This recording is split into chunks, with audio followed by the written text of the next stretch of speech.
Hi there.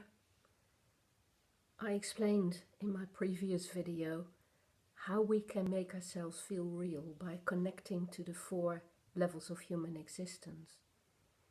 Now that makes sense when you're kind of working that out for yourself and you are connected in the world in all those different ways. But what about when you feel unreal? When you really feel you can't connect to the world and you go through life all the time feeling slightly out of sync with the world, different to everybody else, and as if you can't connect, and as if you aren't fully embodied, as if you aren't fully there, and everything around you is like a dream or like a scene from imagination, and it isn't a good feeling at all. How about that? What does that mean? Well, of course, it can mean many, many different things. It's quite wrong to see those kinds of experiences as symptoms of particular illnesses or particular syndromes, when actually you can end up feeling like that for many different reasons. So, in my own life, I have felt unreal at various times in my life, and in particular after I moved from one country to another and ended up completely disconnected from the society or the groups of people that I worked and lived with, and that I really felt I had so little in common with, and where I felt even my body was different to that of them.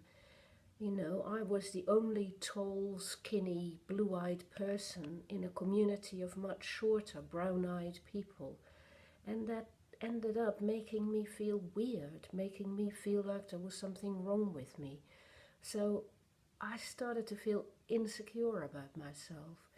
It became impossible to take my own physical existence for granted or to value it or even to feel it was acknowledged by the people around me. So the moment you stop connecting with your group and feeling you belong, the moment you stop feeling accepted or valued by other people, you start to distance yourself. And the moment you disconnect and become distanced, this out of the body experience, this sense of not being fully there, becomes maximized, becomes more and more. Because, of course, the more you isolate yourself and the less you can connect. So it becomes rather like a vicious circle. And as I explained in the previous video about the 4 levels of connecting, when this starts to happen at all levels, when you feel out of sync physically because you feel there's something wrong with your body or you're different to the people around you, or you have never learned to be fully embodied and to have confidence in yourself, no matter who you are, no matter what you look like, or no matter what is wrong with you, then it's very difficult to connect. And of course, people who are born into situations where they are an outsider, where they are different, have much more trouble with this than people who are born into a situation where they sort of matched to their environment really well. So if you're born in a different religion or a different culture or a different background, language-wise or cultural or socially wise than the environment you grow up in, it's much more likely that you become disconnected, disembodied, and therefore end up feeling unreal and disconnected and out of sync. But it can also happen because you may be very sensitive and your sensitivity is so strong that everything that you experience in the world, physically, socially, mentally, spiritually, is so intense that you learn to remove yourself from that, to shut yourself down, to isolate yourself, to cut yourself off. And the more you cut yourself off, the more, of course, again, you begin to feel unreal and disembodied. And that has an effect on the way in which you make meaning in the world, Because when you withdraw from the world and you don't engage with it and you don't feel there's room in the world for you, then you're so on your own, and it's so difficult for your own inner sense of existence, of importance, of being allowed to be, of having the right to be, of being a good person, to be acknowledged and recognized by others around you, or for you to find that natural fit physically between yourself and the world, to feel that you have self-worth, to feel that you have a role to play in the world. When all of that is missing, you will be inclined to withdraw more and more. And the more you withdraw, as I said, the less real you feel, and the less real you feel, the harder it will be to connect. And the less you connect, the less meaningful things will seem. And the more disconnected you are, the more of a loner you become, the more different you are to other people, and the more likely you are to become bullied by other people and to be seen as an easy target for criticism or damnation and even persecution.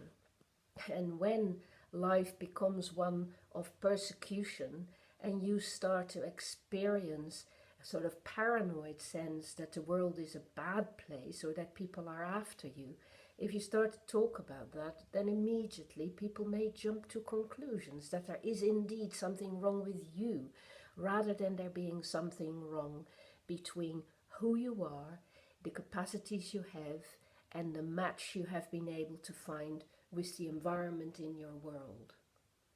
So, if you feel like that, be aware of how you keep disconnecting from other people, and how, when you remove yourself from them, in your isolation, you might go into a spin that is quite negative. Learn to be connected to things that are positive and that you can rely on, good, trustworthy people, good ways of connecting to nature and the world, you know, the real world out there, so that you do positive things with your body, like gardening or walking or climbing or sailing or horse riding, something that makes you feel the pleasure of being alive in your body and that allows you to reclaim your own existence in the world.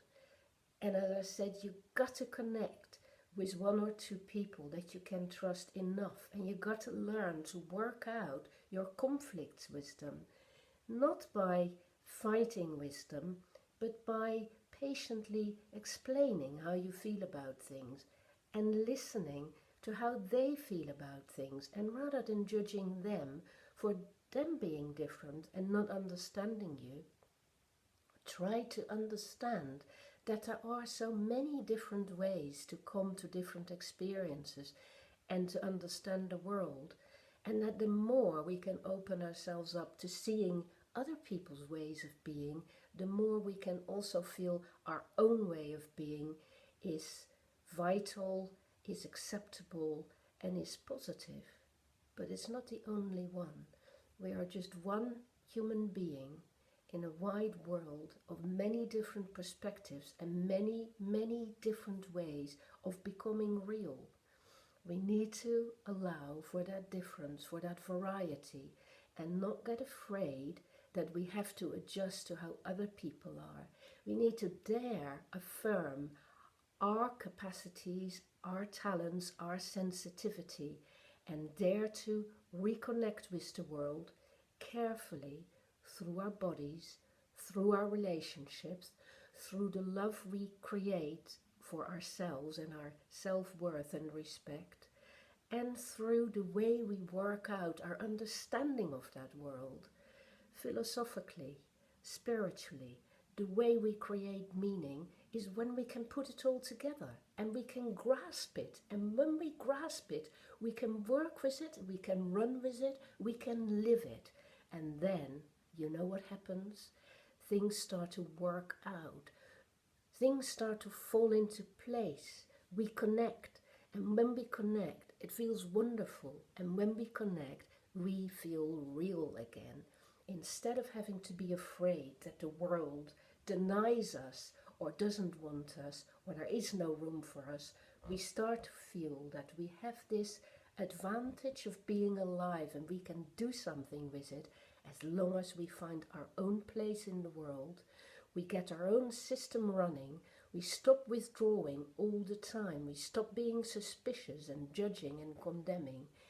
And we go for it. We engage and we take the adversity, the challenges, the obstacles on the chin. We learn to jump over the hurdles even when it's hard. We keep going and we discover the pleasure of being a consciousness dealing with being alive. And in our aliveness, the reality just floods through us and makes us feel everything will be right in the end. So have that faith in life, in other people, in yourself, and in the capacity for understanding how the wider universe fits together, and in the knowledge that there is a place for each and every one of us in that overall established pattern of forces that function and that are much greater than you and I. Work with them, my friend, and don't be afraid to be so different that you don't fit. You do fit. We all fit. We just have to find our place in the world. Take care.